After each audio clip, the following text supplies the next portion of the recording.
third. Shallenmaker's will affect the kick, and he does. Flowers and call, Puopolo, pocket. Oh, They away. no way. Not the man. It's not possible. Mitchell, and then Mitchell on the left gets the ball to Hawthorn. Oh, wow! And that's your Zero. 5 seconds to go, then it bounce. 13! 13! Can you believe it? He's kicked 13 on the siren.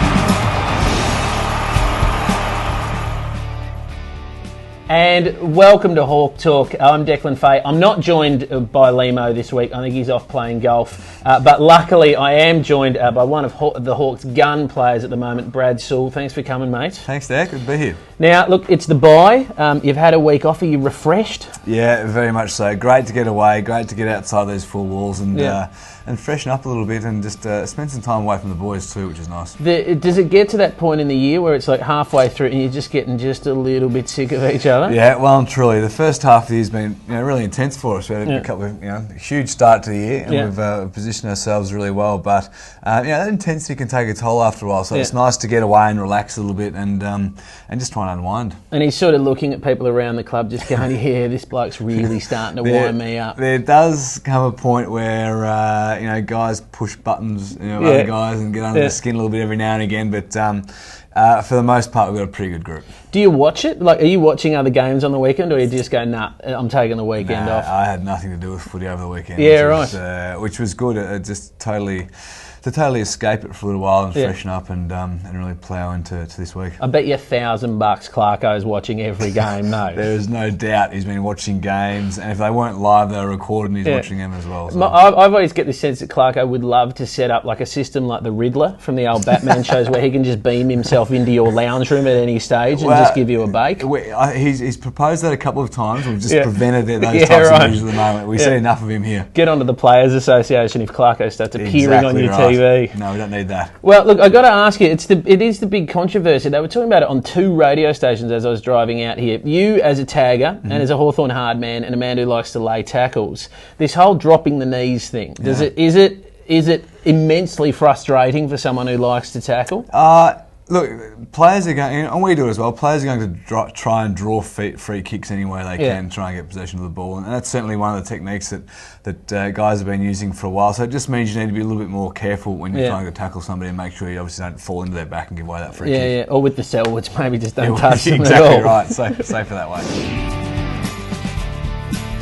All right, welcome back to Hawk Talk. If you have suddenly noticed that a microphone appeared in my hand, we've had a slight gremlin in the system. I'm tipping it's Carlton supporters in the lead up to this week, but still joined by Brad Sewell. The question I was going to ask you, mate, our question was, what's your most memorable debut for Hawks fans? Yourself, do you remember your debut? And I've asked this of players a couple of times. Do you remember your first touch? First touch, no, but it was certainly memorable for all the wrong reasons. 2004 against Port Adelaide over there, and they're a powerhouse at this stage, and we got smashed by over 100 points. Yeah, and did you get a few touches? I think I found a few touches on the day, but it was very, very forgettable debut in that sense. Yeah, right. Well, look, I'll just read you this was our memorable debut. This was won by, it was a signed Cyril Rioli, Guernsey. It was won by David Perkins, and he said, for me, Hawthorn's most memorable debut had to be Dermot Brereton's debut, which was against North Melbourne in a final. And he said, not so much because he scored 5 goals, 2 behinds, which was admirable for a first effort in any case, but because he definitely led Andrew Demetrio into the path of an oncoming Lee Matthews, who knocked him into 7 different flavours of unconsciousness. I've never heard that description before. Demetrio may beg to differ on that. That doesn't sound like something Dermot would do. No, it doesn't sound like something Dermot or Lee Matthews would do, actually. But I love that, it's remembered as this scintillating, great goals, what a debut, but the blokes remembered who he got knocked out on the field. midfield. So David Perkins has won the Cyril Rioli Guernsey. I believe you're going to sign a Brad Sewell number 12 Guernsey for us. Yep. And the question for this week, we're coming up to play Carlton. My era of growing up, as was Limo's, Carlton was our huge rival in the 86-87 grand finals. The question is, who for you is our biggest rival team? And why? Why do they wind you up? Why do you love when we play them? Why do you love when they beat us? Hit us up at HawkTalk at hawthornfc.com.au. Sully, thanks for sticking around.